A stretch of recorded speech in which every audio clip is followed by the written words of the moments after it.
get started. All right, thank you all for coming today. Today, we are going through our first Greater San Diego Science and Engineering Fair student workshop, which is how to find an idea.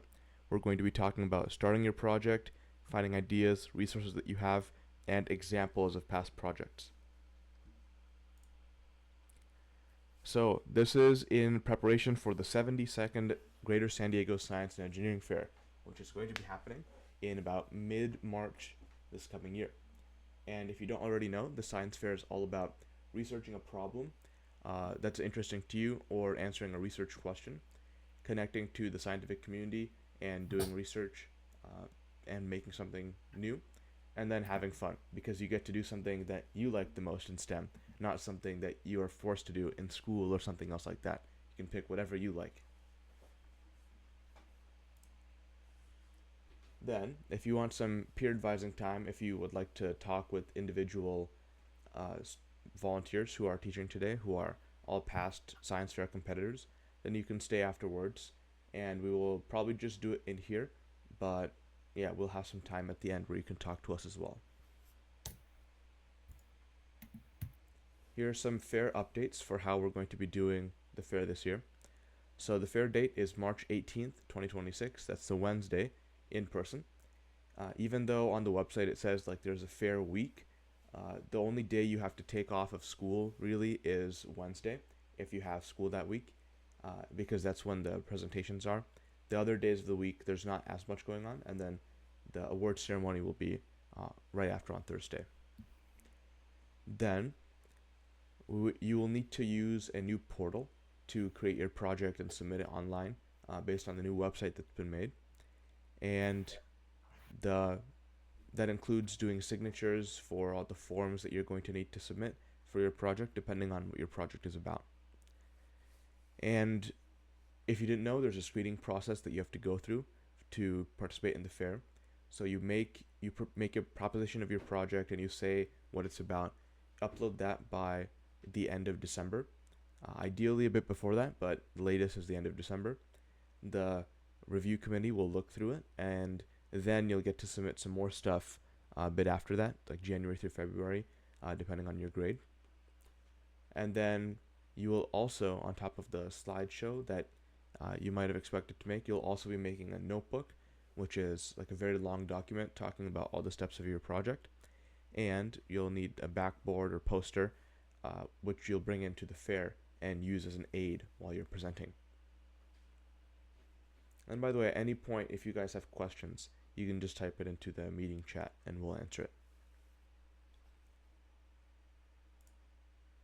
Okay, we can go ahead and introduce ourselves, the people who are presenting today. So, my name is Shonak Ray Chowdhury. I'm a 12th grader at Francis Parker School, and I'm currently the Student Leadership Board VP of Outreach. So, I'm running some of these boot camps and workshops that we're doing this year. My last science fair project was on autonomous vehicles for developing countries, and I'm actually doing a continuation project this year, so I'm doing that even more. Maybe we can have Alexander also introduce himself. Hello, my name is Alexander, and I'm a sophomore at La Jolla High School.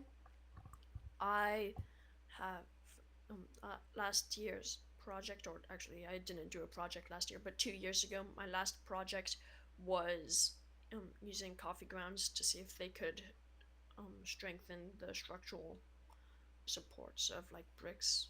And yeah, Ryan. Hello, I'm Ryan. I'm a freshman at Rancho Bernardo High School. My last science fair project was on autonomous vehicles and how changing sensor configuration affects performance on a test track. Very cool. So you can see the SLB members, the Student Leadership Board members who are helping run some of these programs. We all have our own projects and interests and past experience in the fair. And when you guys signed up for the class that we're doing today, I noticed that there's a wide variety of subjects and categories that people are interested in. And we have SLB members from all different types of categories to help you. And we have Ryan.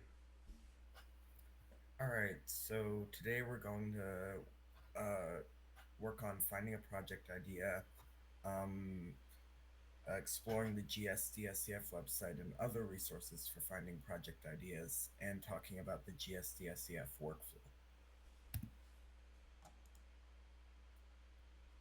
Part one, coming up with your project idea.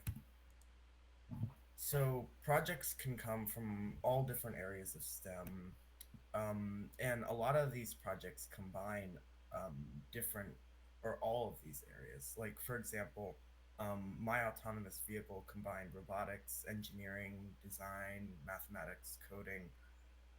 So a really good project will combine a lot of these different areas of STEM.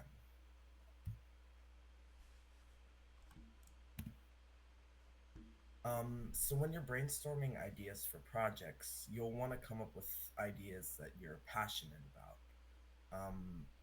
It's more fun to work on a project that on something you're passionate about, and it'll generally turn out to be a better project. Once you've come up with an idea, you should discuss your project with teachers, parents, and mentors. It could also be on something interesting you learned in a science class.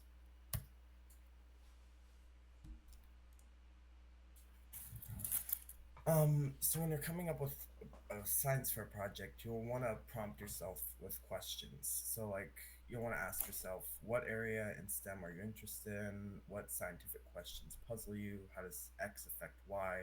What problems do you see in the world that you could help fix? What is something that really matters to you? Has this project been done before? Is this a demonstration or investigation? And these can be broad or arbitrary.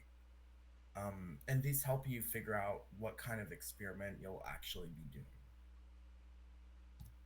And a good question there is the last one right there, demonstration versus investigation. So what that means is your project shouldn't be something that you can Google or something that's already been done before in entirety. Your project should have something new or something original or something personal to you that you end up doing. Because it's one thing to ask a research question like, what is the density of water at room temperature? Because that's already known and you can Google it. But ask another question like, can we use coffee grounds to make bricks stronger? Like Alex's project, then you can see the difference in how it's something new that's going to be enough to create a new project.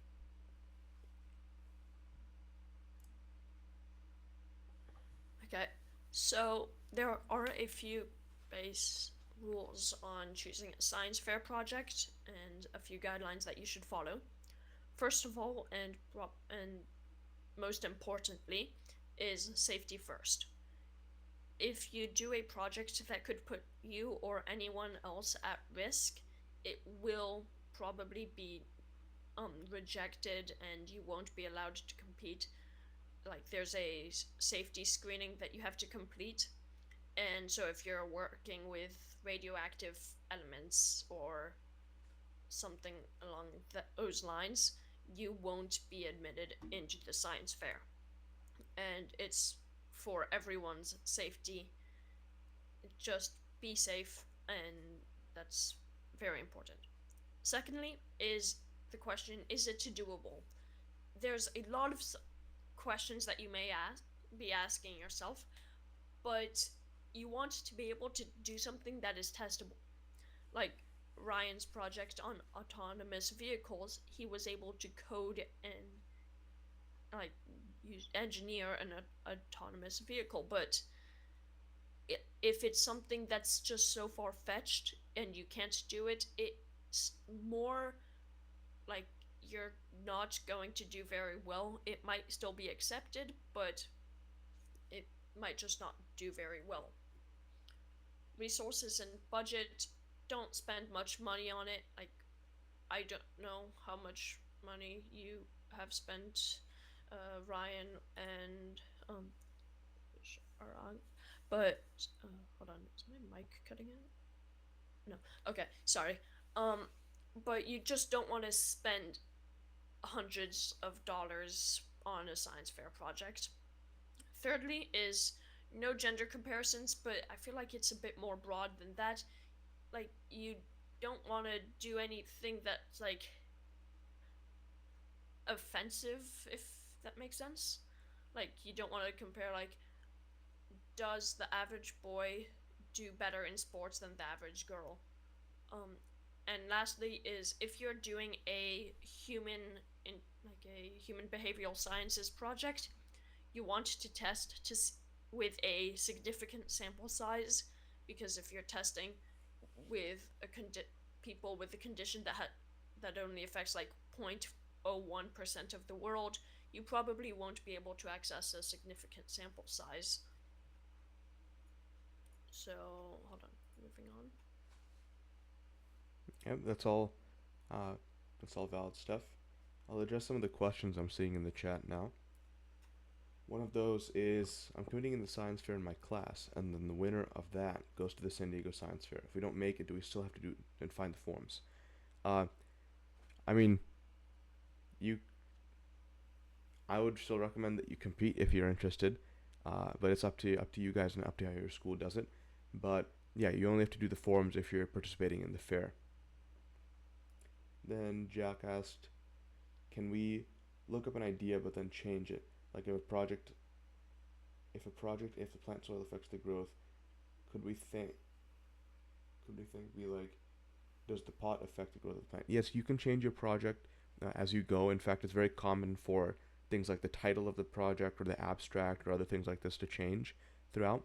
But generally, by the time you submit your first thing by the end of December, try to have an idea like mostly down, because you can change a couple of small things here and there, but if you end up changing it so much by the time the fair comes around that it's a completely different project effectively, then the whole point of screening it and going through that process was kind of meaningless if it's not actually the same project. So yeah, I mean, you can change it, but try to have it mostly like crystallized and finalized by the end of December.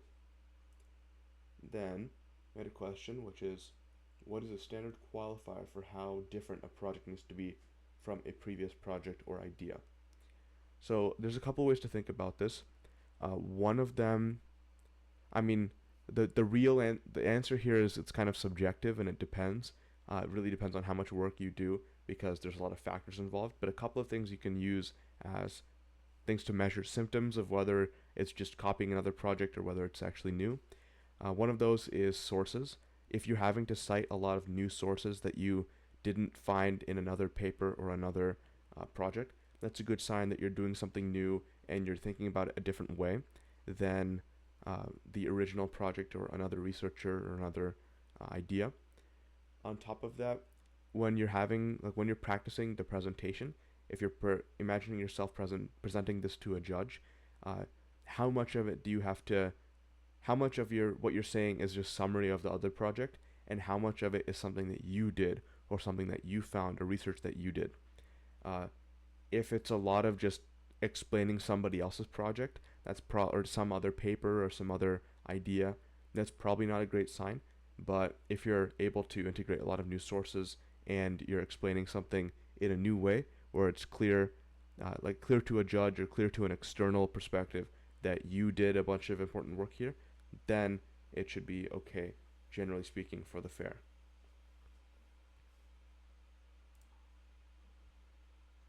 Okay, so there are 16 categories. There they are all listed on the slide right here. There's animal sciences, behavioral and social sciences, biochemistry and biomedical health sciences, biomedical engineering, chemistry slash computational biology, and bioinformatics, uh, computer science and system software, earth and environmental sciences, engineering, electrical, mechanical, and robotics, engineering, energy, materials, and transport, mathematics, microbiology, physics, and astronomy, plant sciences, and product testing. However, for product testing, it is only if you're in middle school. So you can't really do, so if you're in ninth grade or higher, you can't do product testing. Um, Also, a side note, there's a, these categories will cover um, a lot of projects. But say you're doing something about hold on, let me think. Say you're doing something that's like coding a robot that's both engineering, electrical, mechanical. Oh wait, hold on, never mind. Sometimes what I'm trying to say is sometimes projects will overlap and be in a two. They will be in two categories, and in that event, just choose whichever one feels better. For example, one year I was doing something to see if a natural byproduct could clean up oil spills, and that's both a mix of earth and environmental sciences and engineering, energy, materials, and transport. But I just picked earth and environmental sciences because even though it was a part of the two projects, it did really feel better just to have earth and environmental sciences. And just to address one of the questions we saw, so can you not do anatomy? You can do anatomy. You just have to find the category that's the closest to it, depending on what your specific project is. If you want to find out more about the categories, here's where you can go. Go to GSDSEF.org. It's the new website that has been made. You can go to project categories in the students section, and these are the 16 categories for the fair. So depending on what you're doing exactly, you can click on here and see subfields and subcategories and descriptions of each of those.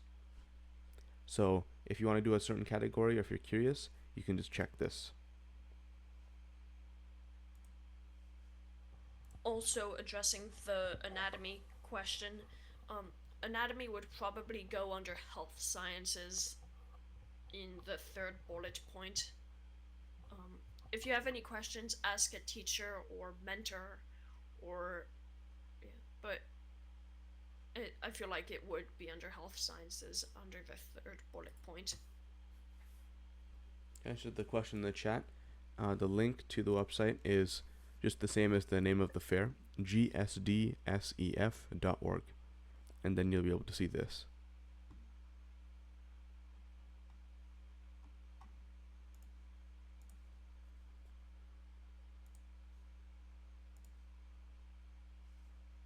Okay, so um, resources for finding projects.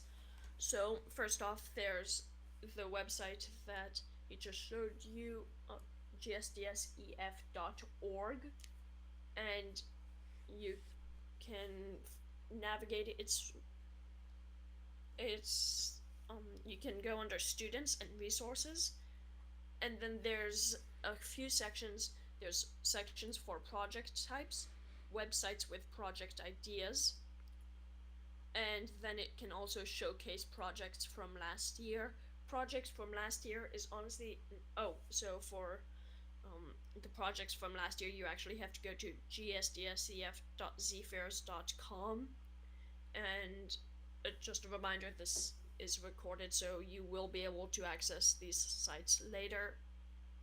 But the projects from last year is honestly one of the most helpful things that you can do, because it both shows you what what judges like, and also it can give you a bit of inspiration, but try not to directly just copy and paste a project from last year, as that will be plagiarism and you would be removed from the fair.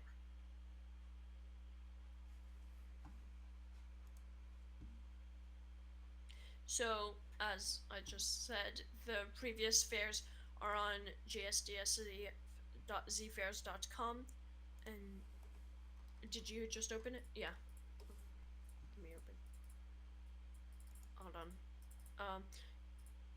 So in the Z fairs, you can see the 71st GSDSEF. And could you scroll down, possibly? Wait, sorry. And then to access the showcase, Right, it's yeah. here on the top right, and then you can click on fair, hit the drop down, and click on showcase.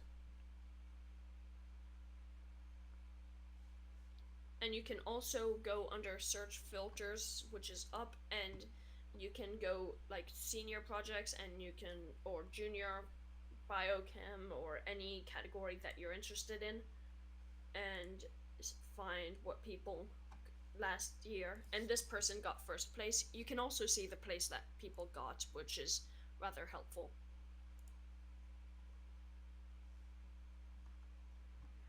Yeah, so there's a lot of filters you can use, and this is a really useful resource to understand how the science fair works and what you actually end up making.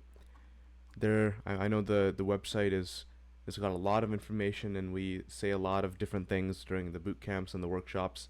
But I guess the most clear way for some people might just be looking at how past competitors have done it.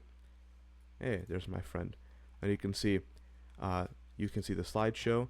For other ones, you can also see the notebook that people will be working on, and you can see their abstract and the awards that they won. So you can see how well they did and learn from the projects that got the most or got the biggest awards.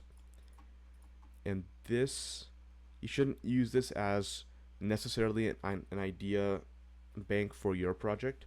Often projects are very different from year to year, and it's very possible that your project is not really the exact same as any of these.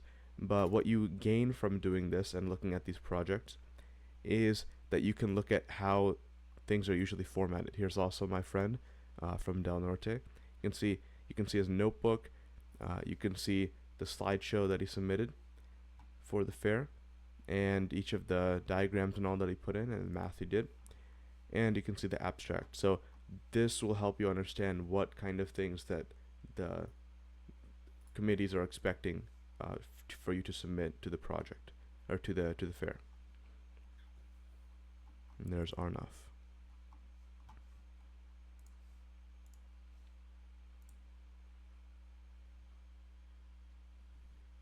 Okay, so you can also derive projects from previous years if you have already competed. So if you have competed in a previous project, you can don't get to just to reuse the project. However, you can add an extension to it. So on the next slide, we'll see what how you do that. Okay, so first off, you have to change some test variables, and that pretty much just means that um, if I am testing microplastics in ocean water, I don't necessarily get to just test microplastics in ocean water, but I could test it to see, like, does are there more microplastics in Pacific beach waters versus Del Mar waters, and that could just be a slight change. And secondly, you have to extend the initial idea. What that means is going back to the um, going back to the hypothetical microplastics. If you are testing if your first project was, does are there microplastics in San Diego waters, you could have to test would your new idea, sorry, might be um, your new idea might be which beaches in San Diego have the worst concentration of microplastics. And thirdly, for the prototyping, I'm pretty sure this only works in engineering, correct me if I'm wrong, but if you're building a robot to if you're building a robot and it kind of worked last year, what you could do is you could go back to that robot and make it you could update it and keep on working on that old robot. This um, this figure on the left kind of demonstrates it. Like you you build a bolt, and then if you have an idea for a how to make it better, you could go back, 3D print it, and then make it better. And lastly, but probably the most important, um, you have to ask a question that you don't know in advance. This is for all projects engineering, science, math, if you do not know the answer, that's gonna help you. But if you know the answer, like say what's the temperature of San Diego waters, that won't be very helpful because you already know the answer just by Googling. And it also couldn't be something that you solved last year. Like, so yeah. If there's anything you want to add? Okay. Um, Here, yeah, you can go through it.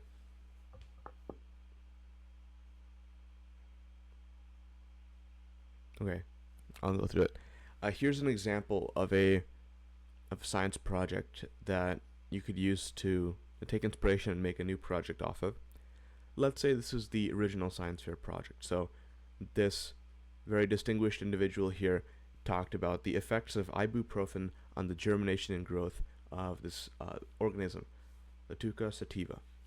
And you can see their purpose was to test the effects on lettuce germination and growth. And the way that they did it was that they germinated and grew lettuce in control areas without the substance and experimental areas with the substance, and then compared the results. So obviously a real project will have some more variables than this and will be a little bit more complex than this, but this is just an example. Then let's say you want to do something similar to this, but you obviously can't do the same thing. So how could you change that and improve it? Here's the derivative project, the chain science fair project, that would come out of this. One example could be the effects of ibuprofen on the growth and germination of watercress. So instead of doing lettuce like the other person was doing, you are now testing a similar type of idea and a similar motivation on a new substance. So this means that you'd have to use a different substance and do your own experimentation and your own comparisons to get the results. That's one thing you could do. Now, obviously, you shouldn't just change one factor only of another project. You should change a bit more. But this is just a simplified project idea, so it makes sense that there's only one thing that this changed one has as different. Another way you could change it is you could measure the effects of acetaminophen on the growth and germination of watercress. So if you're changing that project as well, you can also test the effects of a different substance or a different idea.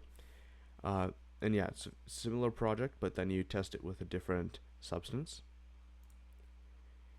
And another thing that you could do, this is like a more changed example of that original project. You could do natural fertilizers versus commercial fertilizers with the germination and growth of radishes. So this project would still be able to cite the original one that we looked at for ibuprofen and lettuce to see to explain how they got the inspiration for the project and if they used any similar procedures or if they learned any lessons from the other project to help their own. But you can see here that the process is quite different. So the purpose is different and the procedure has different things that the student needs to do for this project. So that's also a good sign to see if your project is different enough, if you're having to do more experimentation and do more additional work rather than just interpreting or analyzing an existing project.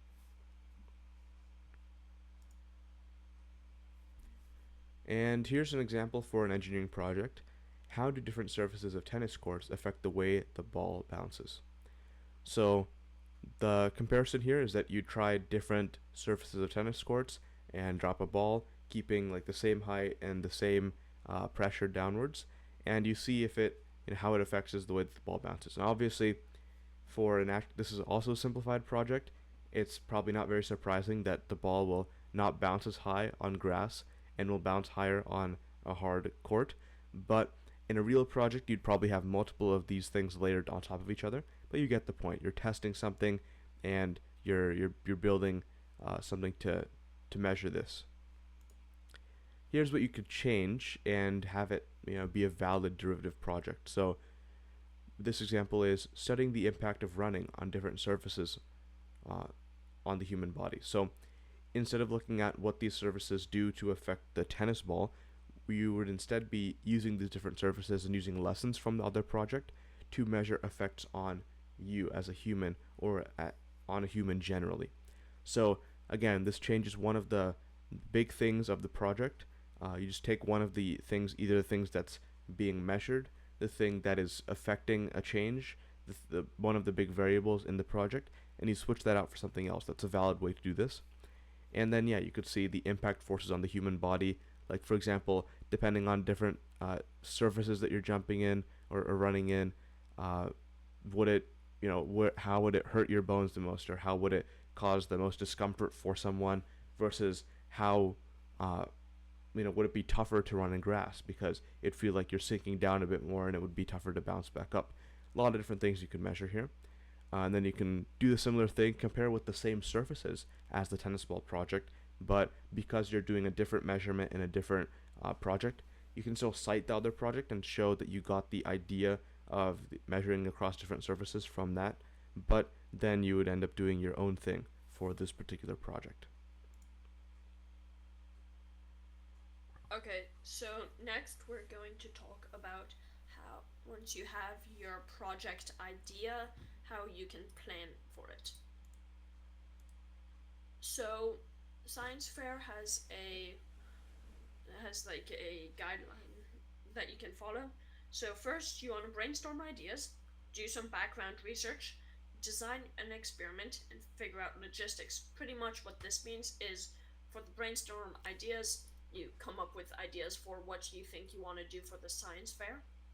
Background research, you Google, like, say, microplastics in waters. You can Google California microplastic map and, like, figure out what your what your might be. You also have to write a review of literature, which is like a review of all your sources that you have to do, and the background research is very important for that portion.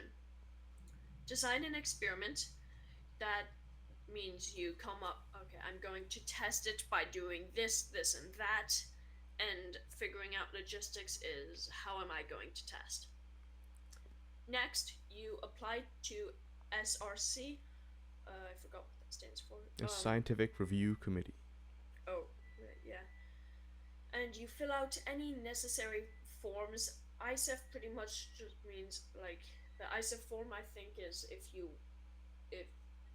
want to apply for international science fair.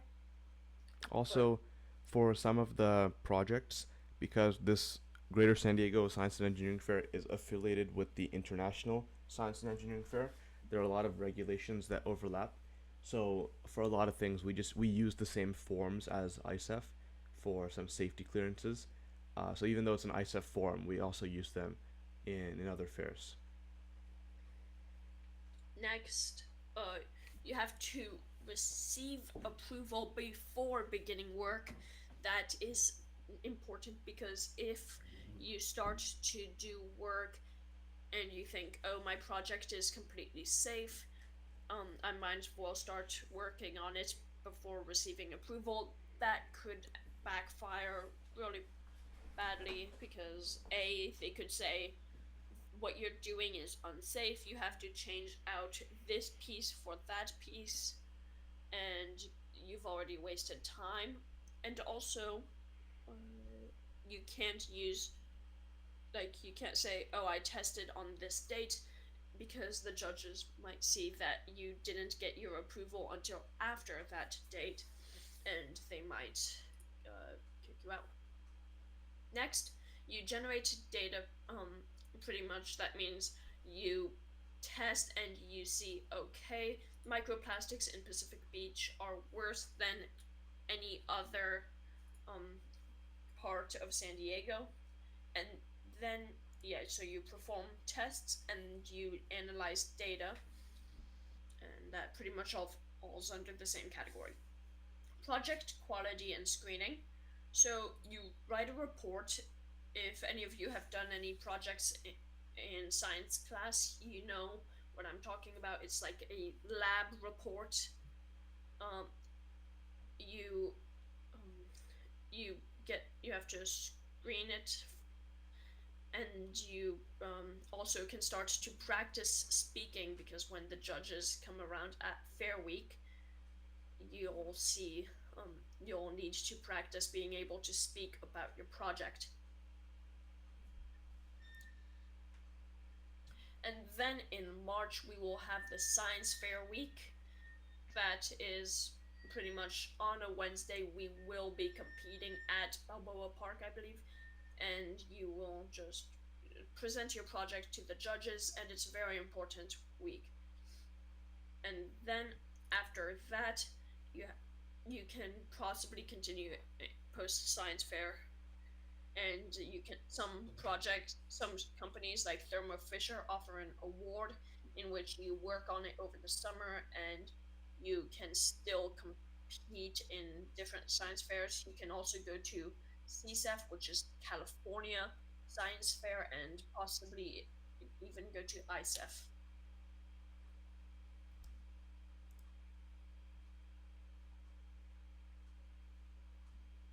And then we've got Ryan, who can tell you a little bit about the Um, deadlines. yeah, so it's very important to submit all your forms and proposals as soon as the portal opens, because there's no exceptions to late submissions. Um, they're meant to be as lenient as possible, and they're not really meant to be guidelines for like when you should be like starting these forms. And that deadline is December 31st, 2025. You'll want to make sure you have everything turned in by then. Ooh, here's the schedule for the fair this week or this year. So you can see that the scientific review, the safety review, has to be done by December 31st, but that is currently open as well if you would like to submit early and start your project and start doing the testing and all. Then there's quality screening deadlines. So once you have some results and some things you can show, these are the deadlines for students. So it's different by grade, so be sure to check and make sure you're using the right deadline that's relevant for your grade. Then there's science fair applications and payments, and then you upload your project to ZFairs so that the judges can look at your project ahead of time before they come judge you at the fair. Then there's Fair Week. We have fair set up on Monday, even more set up on Tuesday, and then for the second half of Tuesday, students can actually go and bring all their displays and notebooks and everything, and that will be done the previous day on Tuesday. That's not something you will be doing on the morning of Wednesday, of the fair day. So you'll have it in there overnight. You can bring in stuff like if you're using an electronic device to show something, you can charge that at home and then bring it the next morning. But you have to get everything cleared, uh, and make sure that you're allowed to bring it on Tuesday. And yeah, you can show up after school because it's up until the night. Then on Wednesday, you show up in the morning, you bring lunch, you do judging and presenting pretty much all day, and you can see there's different types of judging. Categorical judging is basically you're going to be judged by people who are familiar with your category or your subject, and it'll be amongst people in your category. Professional society, so these are companies or other professional societies of adults who are curious about the fair and curious about your projects, who often also have some sponsored awards that they offer. Then there's lunchtime, there's more professional society judging, and then there's grand awards judging. So if you do well in the categorical judging, then there's a chance that you'll be nominated for grand awards judging, which is for like the best of the best projects in the middle school and in the high school. And then you'll see some grand awards judge with a different colored badge. They'll be walking around and they'll interview you. And out of the people who are getting grand awards judging, there'll be the selection for people who are going to ISF and the other big competitions afterwards. Then the award ceremony is going to be on the evening of the Thursday, so they'll have a day after this. You'll get picked up on Wednesday. You're basically just like the same time that school ends, and then you'll come back the next day. Then on Saturday there's public viewing, and then 1 p.m. on Saturday onwards, you can start to pick up your project. There's a 2 hour window on Saturday and a 3 hour window on Sunday, and then there's going to be cleanup, and you should have your project with you by then because otherwise there's a chance they might have to throw it out if if no one has come to pick up the project.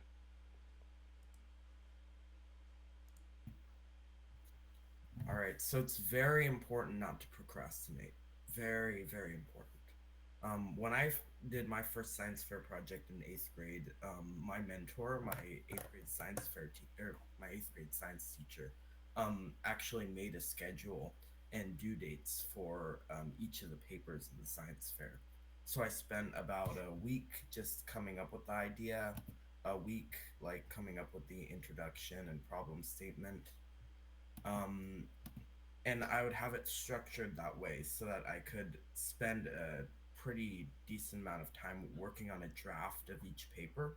And then I had about 3 weeks to work on my actual project and around a week to finalize the project. That way, you can catch mistakes you make in your papers and make sure they're really well polished for the fair.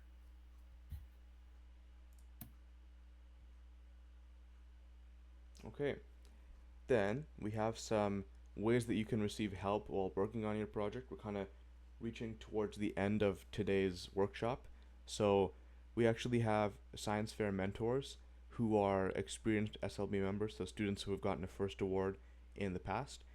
And we have a mentorship program where you can basically have like one-on-one Zoom calls with individual SLB members and get help for your specific project throughout the process once a week or maybe once every 2 weeks. The way that you can join that, I will get the link for you right now. This is in this slideshow. This is the Google form link to sign up for the mentorship program. Setting that in here right now. You should save this link if you are thinking about joining it. We also have some other partnerships.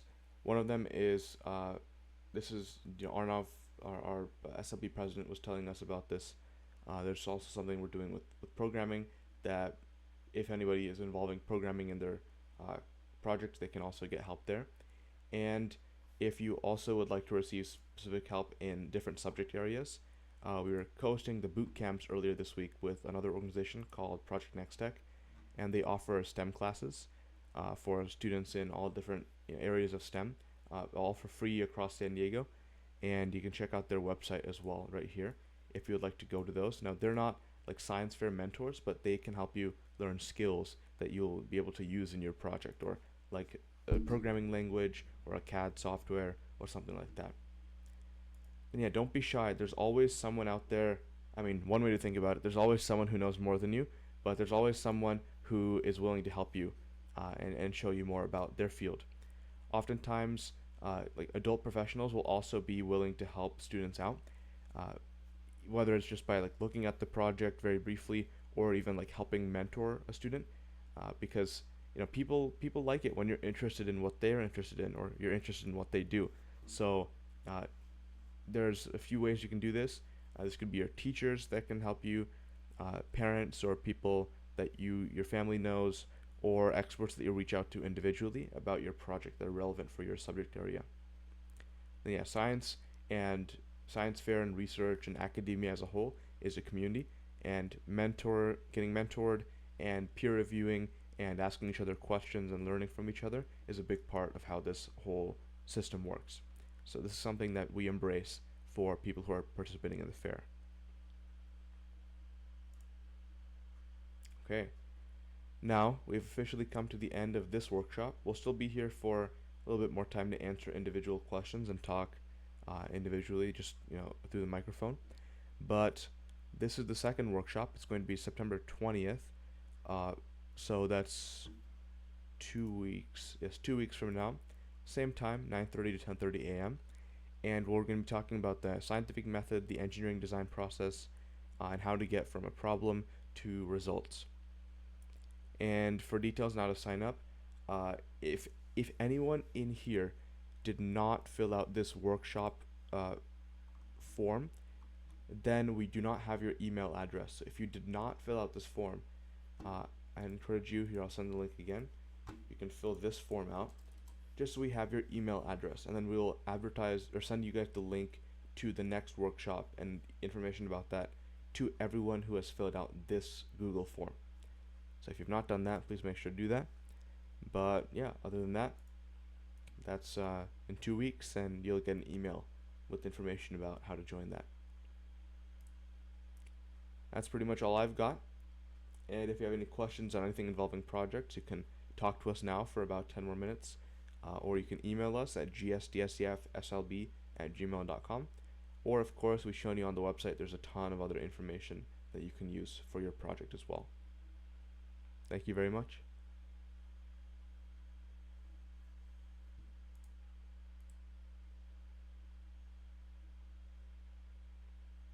I have a, I have a quick question. Can you hear me okay? Indeed, we can. Okay, great. So one point that you had on an earlier slide was that you have to make sure either if I'm a student or my students are doing a project for their school, but also want to participate in the San Diego Science Fair, that the project has to be approved by the San Diego Science Fair judges or panel before the students can start any testing. Is that, I just want to make sure I read and heard that correctly. So that Yeah. if any testing data that is prior to the date of receiving approval is not going to be accepted. So any live experimentation or anything like that that the student is doing, that should be submitted ahead of time. But that whole process is open right now, so you can apply and then you'll get approved very soon. So you'll have time as well if you want to do it Yeah. before. Okay. Okay. I just wanted to make sure I heard that correctly. All right. Well, that's super helpful for me. Thank you. This is very, very exciting. I am excited for my students. You guys are did an excellent job. I learned a lot myself. So thank you very much. Thank you very much for attending. Yeah. All right. Have a great day. I'm going to sign off. Thank you.